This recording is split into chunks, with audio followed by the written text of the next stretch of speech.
Hello नमस्कार, मैं अनुपम Bishu Vedang maths academy के यूट्यूब चैनल पर आपका स्वागत करता हूँ। अपने टॉपिक चल रहा था टेंसर, जिसमें काफ़ी सारे क्वेश्चंस कर लिए थे। आज अपन करने चाह रहे हैं बाकी बचे हुए सारे क्वेश्चन। आज अपना लास्ट वीडियो रहेगा टेंसर का। इसमें अपने असिस्टेंट प्रोफेसर की जो एग्जाम हुई है उनमें आए हुए जितने भी क्वेश्चन है सारे कंप्लीट हो जाएंगे, जो अपने सिलेबस से रिलेटेड हैं, फर्स्ट ग्रेड से। इसके अलावा फर्स्ट ग्रेड के क्वेश्चन अपन सबसे पहले कर चुके हैं। जो सबसे पहला वीडियो था उसमें अपन ने फर्स्ट ग्रेड के क्वेश्चन किए थे। तो देखते हैं बाकी बचे हुए क्वेश्चन जो भी हैं, आज करते हैं इसको कंप्लीट। देखो, A I is an arbitrary contravariant vector and Cij ai as a is an invariant, then Cij plus Cji। देखो क्या दे रखा है, ए आई क्या है, कॉन्ट्रावेरिएंट वेक्टर। वेक्टर बोल दो या टेंसर बोल दो, एक ही बात है। एक ऑर्डर का है इसलिए रैंक 1 है, इसलिए इसको क्या बोल दिया, वेक्टर बोल दिया। उसके अलावा सी आई जे ए आई ए जे, ये क्या दे रखा है, एक इनवेरिएंट। इनवेरिएंट दिया हुआ है। तो पूछ रखा है सी आई जे प्लस सी जे आई क्या होगा, सी आई जे प्लस सी जे आई क्या होगा। देखो ए आई क्या है, कॉन्ट्रावेरिएंट वेक्टर। सॉरी, यहाँ पे जे नीचे नहीं ऊपर ही दिया हुआ है। क्या हो गया, ए आई ए जे। देखो दोनों ऊपर दे रखे हैं, ए जे भी ऊपर है, ए आई भी ऊपर है और सी आई जे नीचे। देखो इनवेरिएंट दिया हुआ है, मतलब क्या हो गया, जो इंडिसेस कोवेरिएंट में आ रही है वही किस में है, कॉन्ट्रावेरिएंट में है। ये क्या है, कॉन्ट्रावेरिएंट वेक्टर है। एक वेक्टर दो वेक्टर, तो कॉन्ट्रावेरिएंट की तो कितनी होगी इसमें, दो। कॉन्ट्रावेरिएंट की तो कितनी होगी इसमें अपने पास, दो रैंक। कोवेरिएंट की देखें, इनवेरिएंट दे रखा है तो कोवेरिएंट की भी कितनी होनी चाहिए अपने पास, दो होनी चाहिए। तो यहाँ पे क्या दे रखा है, दो इंडिसेस। तो इस हिसाब से देखें तो ये क्या हो जाएगा, दो रैंक का ये सी आई जे क्या हो जाएगा अपने पास, सी आई जे क्या आ गया, covariant tensor of rank 2। Second दो रैंक का क्या है, कोवेरिएंट टेंसर है। अब देखो सी आई जे और सी जे आई, केवल हमने क्या किया, नोटेशन को इंटरचेंज किया है। नोटेशन को इंटरचेंज करेंगे तो ये क्या हो जाएगा, ये रहेगा तो वही दो रैंक 2 का कोवेरिएंट, ये भी क्या है, रैंक 2 का कोवेरिएंट। दो कोवेरिएंट टेंसर्स का एडिशन करते हैं तो अब ये हमें क्या मिलता है, कोवेरिएंट टेंसर ही मिलता है। और देखो एडिशन जैसे अपन मैट्रिक्स में करते हैं, सेम ऑर्डर का ही क्या होता है, एडिशन होता है। वैसे ही इसमें भी क्या होगा, सेम ऑर्डर के दो टेंसर का ही एडिशन होता है। तो ये दो ऑर्डर का क्या है, कोवेरिएंट, ये भी क्या है, दो ऑर्डर का कोवेरिएंट। मिलेगा भी क्या हमें, कोवेरिएंट, वो भी रैंक 2 का। तो ये दो कोटि का क्या हो गया, covariant tensor of order 2। Option number first क्या हो जाएगा अपने पास, आंसर हो जाएगा इसका। ठीक है, ये इस इनवेरिएंट दे रखा है, उसकी वजह से हम बोल सकते हैं कि ये किस ऑर्डर का है, दो ऑर्डर का कोवेरिएंट टेंसर है। क्योंकि ए आई क्या दे रखे हैं, कॉन्ट्रावेरिएंट वेक्टर दे रखे हैं। तो एक ये हो गया पहला और ये हो गया दूसरा। ठीक है, दो ऑर्डर किस में मिल गया अपने को, कॉन्ट्रावेरिएंट में। चलते हैं आगे वाले क्वेश्चन में। एक मैट्रिक दे रखी है, ए डी एक्स वन का square plus B D X two का square plus C D X three का square plus D D X four का स्क्वायर। तो यहाँ से अपने को जी वन वन क्या मिल गया, ए, जी टू टू क्या मिल गया, बी, जी थ्री थ्री अपने को क्या मिल गया, सी, और जी फोर फोर अपने को क्या मिल गया, माइनस का डी। माइनस का डी है। उसके अलावा जी आई जे क्या है, इक्वल टू जीरो, यदि आई नॉट इक्वल टू जे है। क्योंकि ऐसा भी कुछ हमें इस मैट्रिक में दिया हुआ नहीं है, तो बाकी सारे क्या हो जाएंगे, जीरो। जहां एक्स आई क्या है, आई इक्वल टू 1 2 3 4 के लिए है, 4 के लिए अपन ने लिखा है। तो चार विमा का ये क्या दे रखा है अपने को, जो सिस्टम है वो 4 डायमेंशन का दे रखा है। अब इसके लिए क्या पूछ लिया, क्रिस्टोफल प्रतीक 211, सेकंड टाइप का क्रिस्टोफल सिंबल दे दिया 211, इसका मान पूछ लिया। इसको देखो फर्स्ट जो क्रिस्टोफल सिंबल है उसके रूप में कैसे लिख सकते हैं, दोनों एक साथ हैं वो तो आ जाएंगे ऐसे, कैसे कोमा लगेगा। जो अकेला आता है वो चेंज होता है, जैसे इसमें आर लिख दिया, बाहर क्या आ जाता है, जी। एक तो ये आर आ जाएगा और एक इसमें ऊपर वाला आ जाएगा, ये आ जाएगा। ठीक है, इसका मान अपने को पता है क्या होता है, तो जी आर टू हो जाएगा। इसमें जी आर टू हो गया अपने पास। तो क्या करेंगे इसको, जी आर टू, और इसको कैसे लिख सकते हैं, इंटू 1/2 लिख दिया। डेल्टा जी 1 आर, एक ये 1 आर अपॉन डेल्टा अक्स 1 प्लस डेल्टा जी, फिर से एक इसमें लेंगे तो वही रहेगा 1r अपॉन डेल्टा अक्स 1 माइनस डेल्टा जी, दोनों एक साथ वाले, डेल्टा जी 1 अपॉन डेल्टा अक्स r। ये आ गया अपने पास, ठीक है, ये आ गया। अब अपने पास क्या है, आई जे इक्वल टू जीरो है जब आई नॉट इक्वल टू जे है, तो आर अगर 1 के बराबर नहीं रहेगा तो ये सारे क्या हो जाएंगे, जीरो हो जाएंगे। ठीक, यहां पे क्या है, आर 2 के बराबर नहीं रहेगा तो ये सारे जीरो हो जाएंगे। जी क्यों, जी आई जे अगर दोनों बराबर नहीं है तो वो सारे जीरो आएंगे। ये ऊपर दिया हुआ है कॉन्ट्रा वेरिएंट में, तो क्या हो गया अपने पास, क्या आता है कॉन्ट्रा वेरिएंट क्या होते हैं, 1 अपॉन में कोवेरिएंट रहते हैं, क्योंकि ऑर्थोगोनल सिस्टम है, G I J not equal to zero है, तो यही G11 किसके बराबर हो जाएगा, 1/a के, G22 किसके बराबर हो जाएगा, 1/b के, G33 किसके बराबर हो जाएगा, 1/c के, और G44 किसके बराबर हो जाएगा, -1 अपॉन d के, क्योंकि माइनस डी है तो 1 अपॉन माइनस डी आ जाएगा। ये सारे मान आ गए। देखो आगे लिख लेते हैं, अपने पास G11 क्या दिया हुआ था, a, तो G11 क्या हो गया, 1 अपॉन a। G22 अपने पास क्या दिया हुआ था, b, तो G22 क्या हो गया अपने पास, 1 अपॉन बी। G33 अपने पास क्या दिया हुआ था, C, तो G33 क्या हो गया अपने पास, 1/c। G44 अपने पास क्या दिया हुआ था, -d, G44 अपने पास क्या हो गया, -1/d, कोवेरिएंट और कॉन्ट्रा वेरिएंट। ठीक है, ये चीजें अपन ने लिख ली। उसके बाद 211 दे रखा है, ये किस रूप में लिखा गया, क्रिस्टोफल सिंबल 211 सेकेंड टाइप का दे रखा है। इसको कैसे लिख सकते हैं, GR2 और फर्स्ट में 11 और R ऐसे आएगा। इसी को लिखा GR2 1/2 delta G 1R upon delta अक्स 1 plus delta G 1R upon delta अक्स 1 minus delta G 11 upon delta अक्स R। देखो अब देखो GR2 अगर R नॉट इक्वल टू 2 है तो उन सब के लिए GR2 का मान क्या है, 0, तो उनको रखने का कोई मतलब ही नहीं है, तो वो सारे क्या हो जाएंगे, 0 हो जाएंगे। इसमें भी क्या है, G I J equal to क्या है, 0, आई नॉट इक्वल टू जे पे, तो इसमें भी जी आई जे क्या रहेंगे, 0 ही रहेंगे जब आई नॉट इक्वल टू जे होगा, यही कंडीशन होती है। तो ये सब क्या है, 0, तो जब आर नॉट इक्वल टू 2 है तो ये सारे के सारे किस में कन्वर्ट हो जाएंगे, 0 में। तो एक ही कंडीशन बची अपने पास, क्या रखना पड़ेगा, आर इक्वल टू 2 रखना पड़ेगा।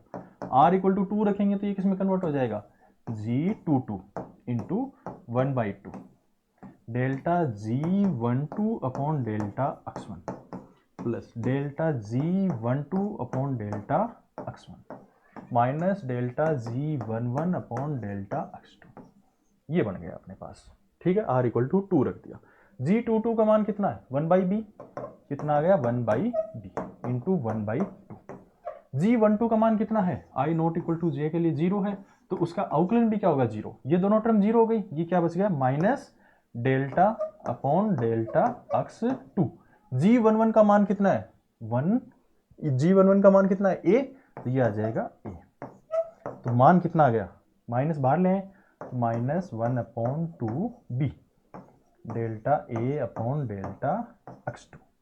ये आ गया अपने पास, -1 upon 2b delta a upon delta x2 -1 upon 2b delta a upon delta x2। Option number second क्या हो जाएगा, इसका आंसर हो जाएगा। ठीक है, पूरा डिटेल में आपने देख लिया है। बढ़ते हैं अगले क्वेश्चन की ओर।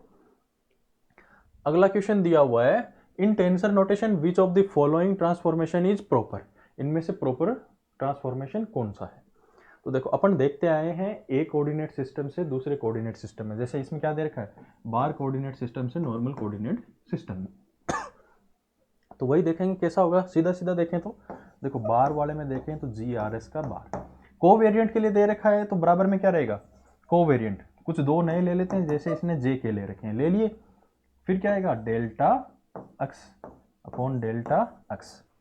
देखो यहाँ पे कोवेरिएंट में है तो यहाँ पे भी नीचे वाले पे क्या रहेगा, बार रहेगा, यहाँ पे नीचे है तो ये ऊपर चले जाएंगे, एक्स जे x bar R delta X के अपॉन डेल्टा एक्स बार एस, ये आ जाएगा। ठीक है, देखो ये कौन से में आ रहा है, जे के नीचे हैं, जे के ऊपर चले गए, आर एस नीचे हैं, आर एस नीचे आ गए, उचित है। तो यही पहला क्या हो गया अपने पास, सही हो गया।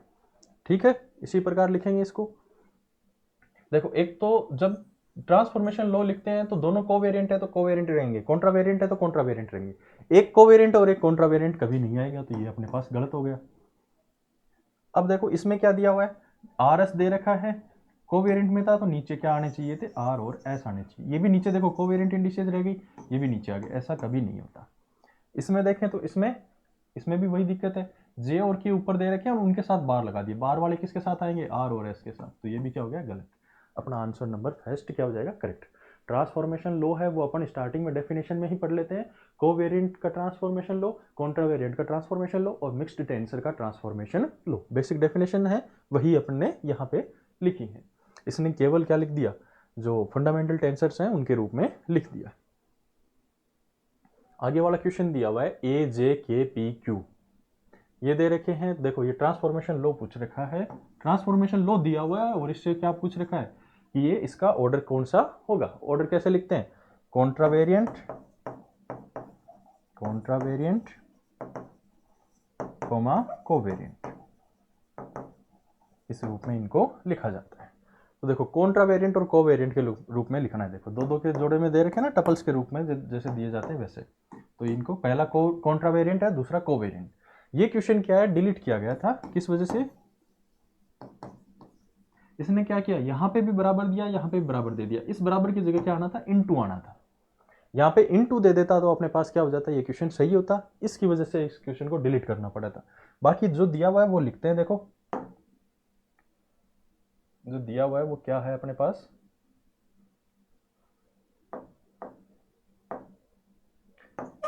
ए बार एल एम आर और एस, ये दे रखा है। ए जे के पी क्यू, अपन इक्वल वाले साइन को हटा के इनटू में लिख लेते हैं। क्या दिया हुआ है, delta X J upon delta X bar L into delta X bar M upon delta X K, delta X bar R upon delta X P into delta X S upon delta X Q, ये दिया हुआ है। देखो क्या होता है, इसमें जो कॉन्ट्रावेरिएंट में दी हुई रहती है वो तो किस में चली जाती है, नीचे की तरफ। जो कोवेरिएंट में दी हुई रहती है वो ऊपर की तरफ रहती है। तो देखो ऊपर क्या, केवल जे आ रहा है, तो ये किस में आना है, इधर कोवेरिएंट में, यानी कि ये किसके रूप में लिखा जाना था, जे नीचे आना था। नीचे कौन सी दे रखी है, के पी क्यू, तो ये के पी क्यू किस में चली जानी है, ऊपर, के पी क्यू। या फिर इधर के रूप में देखें, इधर जो ऊपर रहेगा वो उस तरफ भी क्या रहेगा, ऊपर रहेगा। तो ऊपर क्या आएंगे, एम आर और एस, यानी कि ए बार एम आर एस के रूप में। एल नीचे है तो एल नीचे रहेगा। यानी कि बराबर के दूसरी तरफ देखना चाहो, ये जो दिए हुए रहते हैं अवकलन रूप में दिए हुए रहते हैं, इनके बराबर के साथ वाले के कल करना चाहो तो जो ऊपर है वो ऊपर रहेंगे, जो नीचे है वो नीचे रहेंगे। तो एम आर एस बार में है वो ऊपर है तो ऊपर आ गए, एल नीचे है तो नीचे आ गया। तो क्या हो गया, 3,4 3,1, ये जो है ये इसका आंसर हो जाना था अगर ये इक्वल का साइन नहीं देते तो। चलते हैं आगे वाले क्वेश्चन की तरफ। ये दे रखा है, इसका मान क्या होगा, देखो क्या दिया हुआ है, G I L G J M D G I J. तो जैसे कॉन्ट्रेक्शन करते हैं वैसे ही करेंगे, जे कॉमन आ गया तो आई की जगह क्या आ जाएगा, M, G I L D G I M, J हट गया। अब आई कॉमन आ जाएगा तो क्या हो जाएगा, आई हट जाएगा, क्या हो जाएगा, डी जी एल एम, क्या बच जाएगा, D G L M, D G L M. अपने पास ऑप्शन नंबर थर्ड क्या हो जाएगा, इसका आंसर हो जाएगा। जैसे कॉन्ट्रेक्शन करते हैं वैसे ही इसको सोल्व करना था। आगे क्या दे रखा है, covariant differentiation of this N dimension space is, इसका सह संयोजन अवकलन करना है। क्या दे रखा है, delta X bar K upon delta X L into delta X L upon delta X bar G. देखो ये दोनों में सेम आ रखा है तो इसको हटा देंगे, ये किस रूप में आ जाएगा, delta X bar K upon delta X बार जे, इस रूप में आ गया। अगर अवकलन दिया हुआ रहता है दो सेम कोऑर्डिनेट के अंदर, सेम स्पेस के अंदर दिया हुआ रहता है तो उसको किस रूप में लिख देते हैं, क्रॉनिकल डेल्टा के रूप में। ये क्या आ जाएगा, के और जे, कोऑर्डिनेट सिस्टम कौन सा है, बार वाला, तो बार लगा दिया। अब डेल्टा के और जे का आ गया। अब इसका अवकलन करते हैं हमेशा डेल्टा बार के और जे, इसका क्या करेंगे अवकलन, किसके बराबर आता है, हमेशा जीरो के बराबर आता है। किससे? रिकीज थ्योरम, RICCI रिकीज थ्योरम। इस रिकीज थ्योरम का स्टेटमेंट अपन ने सेकंड वीडियो है, यानी कि असिस्टेंट प्रोफेसर के क्वेश्चन स्टार्ट किए थे उसी दिन अपन ने इस रिकीज थ्योरम का स्टेटमेंट लिख के देखा था। दो स्टेटमेंट दो ग्रुप में लिख के देखा था। एक तो क्या था, जो फंडामेंटल टेंसर्स होते हैं, fundamental tensors are covariantly constant, covariant differentiation के लिए कांस्टेंट होते हैं। वहीं दूसरा स्टेटमेंट अपन ने लिखा था कि fundamental tensors G I J covariant में, कॉन्ट्रावेरिएंट में, ये वाले G I J contravariant, G I J covariant and Kronecker delta function del I J, इनका कोवेरिएंट डिफरेंशिएशन क्या होता है? जीरो होता है। तो डिफरेंशिएशन जैसे ही करेंगे, इसने लिखा है ना कोवेरिएंट डिफरेंशिएशन, क्या आ जाएगा? जीरो आ जाएगा अपने पास। तो ऑप्शन नंबर क्या हो जाएगा? 4। ये क्रोनिकर डेल्टा की डेफिनेशन अपने पास दे रखी थी, तो इसको क्रोनिकर डेल्टा के रूप में अपन ने लिख दिया।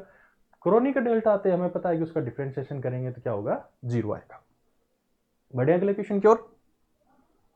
अगला क्वेश्चन दिया हुआ है, इन rectangular coordinate Cartesian coordinate velocity of A fluid at any point is a. देखो किसी भी बिंदु पर जो द्रव्य का वेग है उसके बारे में पूछा हुआ है कि वो क्या होगा। देखो ये क्या होता है? टेंसर तो होगा, लेकिन कौन सा होगा? कोवेरिएंट होगा, कॉन्ट्रावेरिएंट होगा, किस ऑर्डर का होगा? तो जो अपने पास दिया हुआ रहता है ना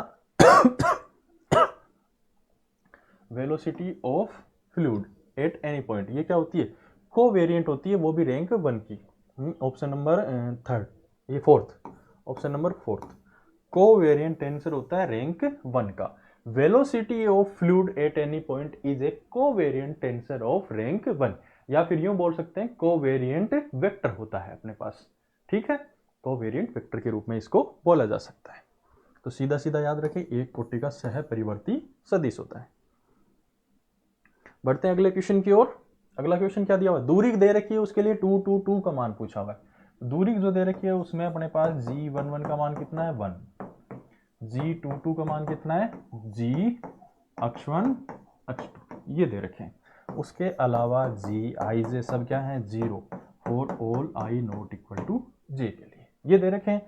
किसका मान पूछा अपने पास? 2 2 2। सारे एक जैसे दे रखे हैं, तो इसमें हमें कुछ सोचने की जरूरत नहीं है। Delta G22 upon delta x2 plus delta G22 upon delta x2 minus delta G22 upon delta x2। इसकी डेफिनेशन अपन पहले देख चुके हैं, पिछले वीडियो में भी देखा है, उससे पहले भी अपन कई बार देख चुके हैं। हर वीडियो में ऐसे क्रिस्टोफर सिंबल के मान निकालने का एक ना एक वीडियो, एक ना एक क्वेश्चन आया हुआ है। तो पहले वाले वीडियो को देखें या इससे पहले वाले क्वेश्चंस को देखें, या फिर मैं एक बार फिर से बता देता हूं। देखो कैसे लिखते हैं। क्रिस्टोफर सिंबल फर्स्ट होता है i j k, किस रूप में लिखा जाता है? 1/2 डेल्टा जी। दो साथ हैं, उनमें से एक दूसरी कोमा के बाद वाली, जो बच गई साथ वाला में वो नीचे आ जाएगी, बची हुई थी वो यहाँ ले लेते हैं जे के अपॉन डेल्टा एक्स आई माइनस, अब दोनों साथ वाली आ जाएंगी आई जे अपॉन डेल्टा एक्स की। सारे एक जैसे हैं तो उसमें कोई दिक्कत है ही नहीं। ये हो गया अपने पास। तो ये डेफिनेशन का यूज करेंगे तो इसको इस रूप में लिख देंगे। अब देखो ये सेम है तो इससे मैंने ये काट दिया, क्या बच गया? 1/2 delta G22 upon delta x2। क्या गया? 1/2। G22 का मान कितना है? ये रहा। क्या जाएगा? Delta G(x1) (x2) upon delta x2। ये आ गया 1/2 delta G(x1) (x2) upon delta x2। ये रहा ऑप्शन नंबर 4 अपने पास क्या हो जाएगा? इसका आंसर हो जाएगा। तो ऐसे इसके मान निकालने थे। ये ऐसा क्वेश्चन लगभग हर एक क्वेश्चन अपने को पीछे जितने वीडियो के हैं लगभग में एक क्वेश्चन आया हुआ है। तो ऐसा क्वेश्चन हर साल आता है, फर्स्ट ग्रेड में भी आने के काफ़ी चांसेस है। तो इनको जरूर याद रखें। ये जो डेफिनेशन मैंने लिखी है ये याद रखें, इसी के बेस पे ये क्वेश्चन क्या हो जाएंगे? सोल्व हो जाएंगे। चलते हैं आगे। यहाँ पे अपने पास टेंसर के जो भी क्वेश्चन असिस्टेंट प्रोफेसर यानी कॉलेज लेक्चर में आए हुए थे वो भी समाप्त हो जाते हैं। फर्स्ट ग्रेड के क्वेश्चन अपन ऑलरेडी देख चुके हैं। तो अपने पास टेंसर के जितने क्वेश्चन थे वो सारे समाप्त हो गए हैं। तो इन क्वेश्चंस की अच्छे से तैयारी करें। टेंसर जो है वो आसान टॉपिक है, क्वेश्चंस भी आने लग गए हैं अब तो इनके, तो अपने पास स्कोर करने का अच्छा मौका रहता है, टाइम भी इनमें क्या है? बच जाता है। तो इनको ज़रूर देख के जाएं। प्रीवियस ईयर क्वेश्चंस हैं वो आपकी काफ़ी मदद करेंगे इनको क्लियर करने में, इनको सोल्व करने के तरीकों की वजह से। इसके अलावा अगर कोई क्वेश्चन रह जाता है, हमने जो पढ़ाए हैं उनमें से कोई क्वेश्चन बच गया, या फिर आपको किसी भी प्रकार के क्वेश्चन में डाउट हो, चाहे वो प्रीवियस ईयर में आया हुआ हो या नहीं हो, आप क्या कर सकते हैं? हमारा टेलीग्राम चैनल बना हुआ है वेदांग मैथ्स एकेडमी के नाम पर ही, वहाँ पे जुड़ जाइए, वहाँ पे आपको इससे संबंधित सारी जानकारियाँ मिल जाएंगी। ये जो मैंने क्वेश्चन करवाए हैं, इन क्वेश्चन को इन्हीं ऑर्डर के अंदर वहाँ पे आपको पीडीएफ भी प्रोवाइड करवा देंगे हम, पूरी की पूरी पीडीएफ मिल जाएगी आपको वहाँ पे इन क्वेश्चंस की, इसी ऑर्डर में जिसमें मैंने वीडियो में करवा रखे हैं। ठीक, जो आपके डाउट हैं वो हमारा जो डिस्कशन ग्रुप है Vedang discussion group, Vedang discussion group, वहाँ पे आप जुड़ जाइए, वहाँ पे आप उसको हमें सेंड कर देना, वहाँ पे हम क्या है उस क्वेश्चन को देख के उसका सॉल्यूशन आपको प्रोवाइड करवा देंगे। वीडियो सॉल्यूशन की ज़रूरत पड़ेगी तो हम आपको उन क्वेश्चंस का वीडियो सॉल्यूशन भी प्रोवाइड करवा देंगे। तो वेदांग मैथ्स एकेडमी का टेलीग्राम चैनल जरूर ज्वाइन करें और साथ में डिस्कशन ग्रुप भी ज्वाइन करें, वहाँ पे इनको इन क्वेश्चंस की पीडीएफ भी मिल जाएगी और आपके जो डाउट हैं वो भी क्लियर होते चले जाएंगे।